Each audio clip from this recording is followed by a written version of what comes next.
Сәлеметсіздер ме, құрметті 3-ші сынып оқушылары. Бүгін біз сіздермен бірге 61-ші сабақтың тапсырмаларын орындап үйренетін боламыз. 61-ші сабақ нәтиже сабақ деп аталынады. Мен не үйрендім? Бірінші тапсырмада мәтінді түсініп оқы деген сәулет кереметтері деп аталынатын мәтінді алдымен түсініп оқиық. Кейбір ғимараттар келушілерді ерекше сәулетімен тамсандырады. Қытайдағы Ұлы Қытай қорғанына жыл сайын миллиондаған саяхатшылар келеді. Ал Үндістандағы Таж-Махал сәулет өнері мен сұлулықтың сөз жетпес ғажайып туындысы. Таж-Махал мәрмәрінің түсі маусымнан маусымға дейін сағат сайын өзгеріп отырады деседі. Бірінші мәтінді түсініп оқып аламыз, содан кейін сұрақтарға жауап береміз. Бірінші сұрақтардың көмегімен мәтінге жоспар құр деген. Бізде мәтінді оқып алдық, осы мәтін бойынша біз сұрақтарға жауап беріп, осы мәтін бойынша жоспар құруымыз қажет. Бізде сұрақтарға бірінші назар аударайық. Бірінші сұрақ: миллиондаған саяхатшылар келетін қорған қалай аталады дейді. Мәтінде естеріңізде болса, миллиондаған саяхатшылар келетін қорған Ұлы Қытай қорғаны деп аталынды. Ұлы Қытай қорғаны. Ұлы Қытай қорғаны. Содан кейін екінші сұрақ: бізде Үндістандағы ғажап туынды қалай аталады? Үндістандағы ғажап туынды бізде мәтін бойынша естеріңізде болса, Таж-Махал деп аталынды.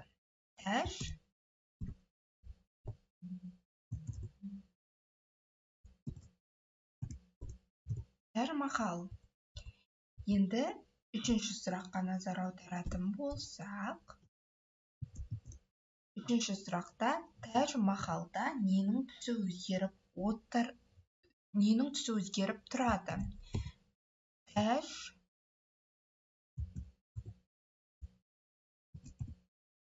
Таж-Махал мәрмәрінің түсі өзгеріп тұрады.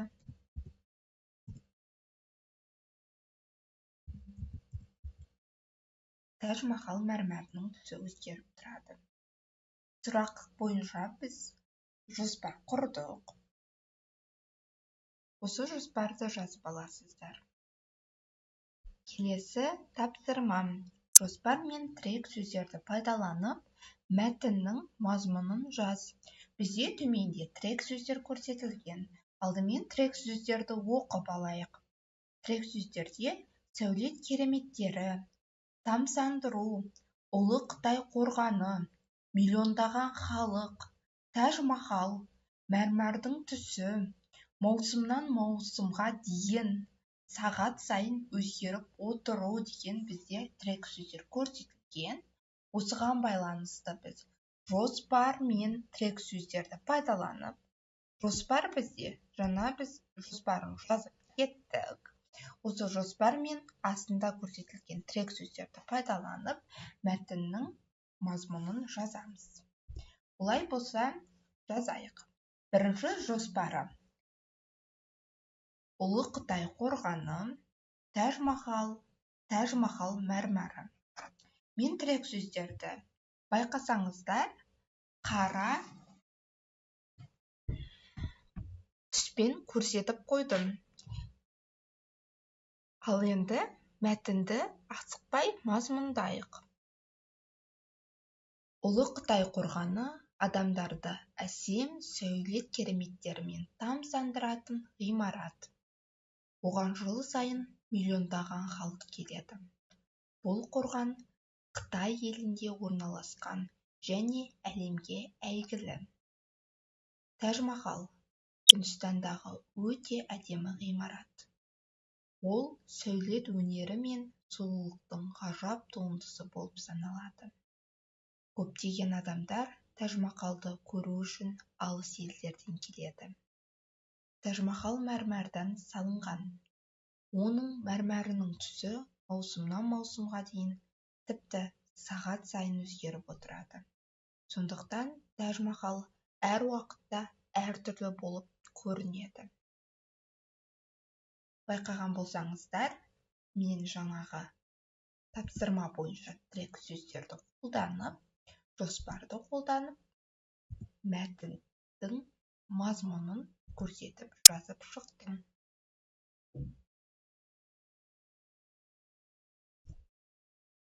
Келесі екінші тапсырма. Екінші тапсырма бойынша біз өткен сабақты еске алуымыз қажет. Біз өткен сабақта жалаң және жайылма сөздер туралы түсініп оқыған болатынбыз. Естеріңізде болса, жай сөйлем жалаң жайылма болып екіге бөлінеді. Бастауыш пен баяндауыштан құралған сөйлемді жалаң сөйлем дейді. Мысалы, Жазира биледі. Тұрлаулы мүшелерден басқа тұрлаусыз мүшелері де бар сөйлемді жайылма сөйлем дейді. Мысалы, Жазира әдемі биледі. Бұл бізде өткен сабақтың анықтамасы болатын. Екінші тапсырма біз өткен сабақты еске түсіру үшін жасалынған. Екінші тапсырмада біз не істеуіміз қажет? Сөздерден сөйлем құрап оқы, оларды сөйлем мүшелеріне талда дейді. Біз сөйлем мүшелеріне талдайық. Бірінші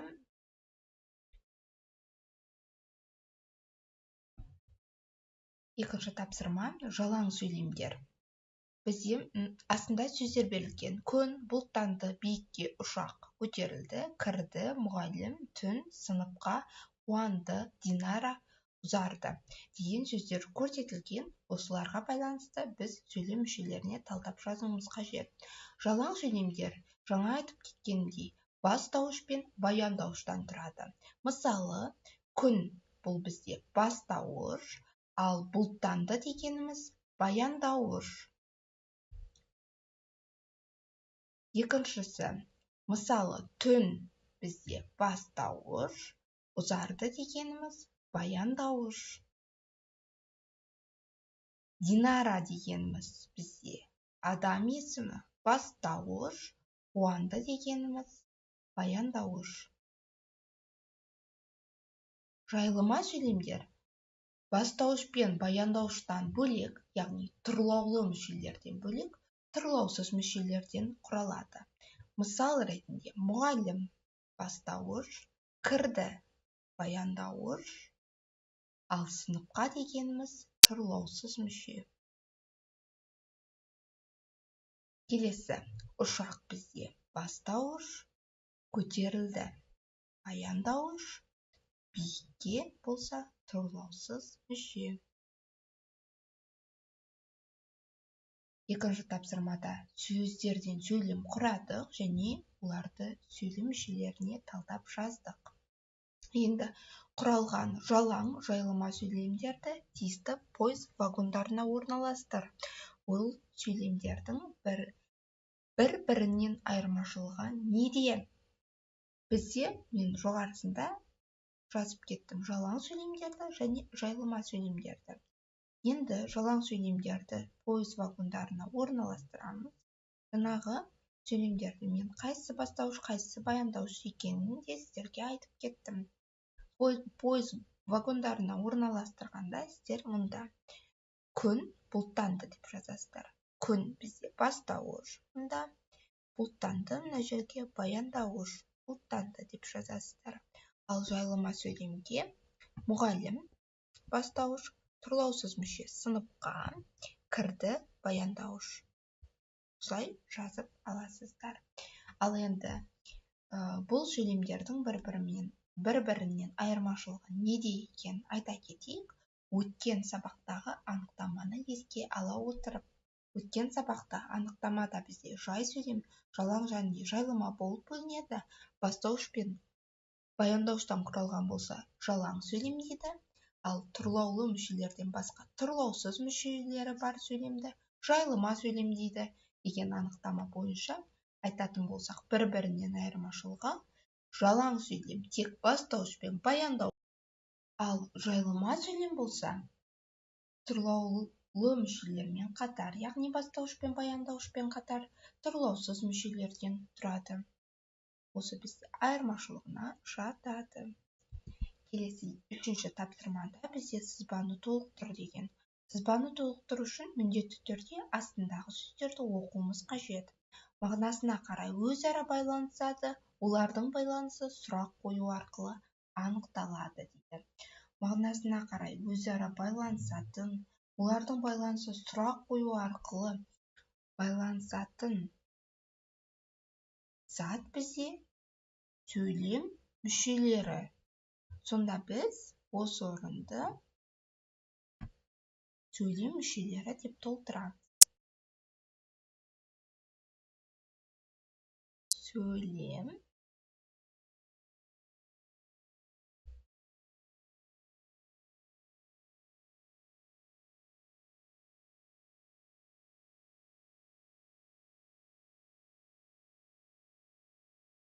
мүшелері.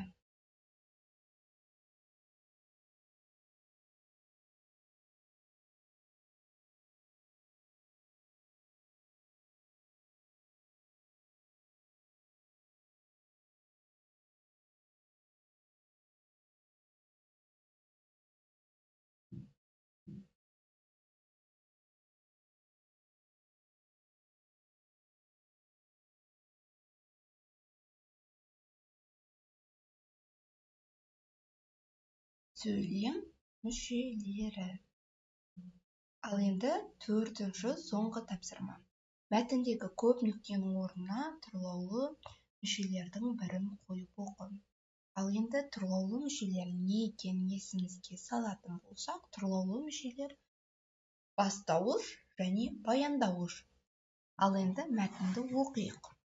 Мен сөйлемде менің мойныма ұшан теңіз жауапкершілік жүктеледі. Мен сөйлемдегі ойдың иесімін. Менсіз сөйлем басы жоқ серке тәрізді. Кім, не деп сұрай келген жан болса, мені көп қинамай-ақ бірден тауып алады. Рас, кейде көзге түспей жасырынып та қаламын, бірақ ол менің кінәм емес. Яғни, кім, не деген сұраққа бізде бастауыш жауап беретін беді, немесе баяндауыш жауап беретін беді? Әрине, кім, не деген сұраққа бізде бастауыш жауап береді. Сонда біз көп нүктенің орнына жазамыз. Мен бастауышпын деп жазамыз. Мен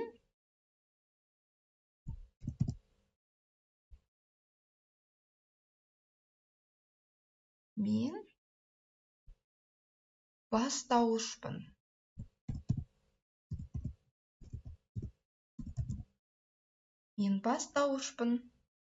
Енді үшінші сөйлемді сызбамен алмастыр. Бізде үшінші сөйлем қайда көрсетілген? Үшінші сөйлем, мынау бірінші сөйлем, екінші сөйлем. Үшінші сөйлем бізде мынау. Мен сөйлемдегі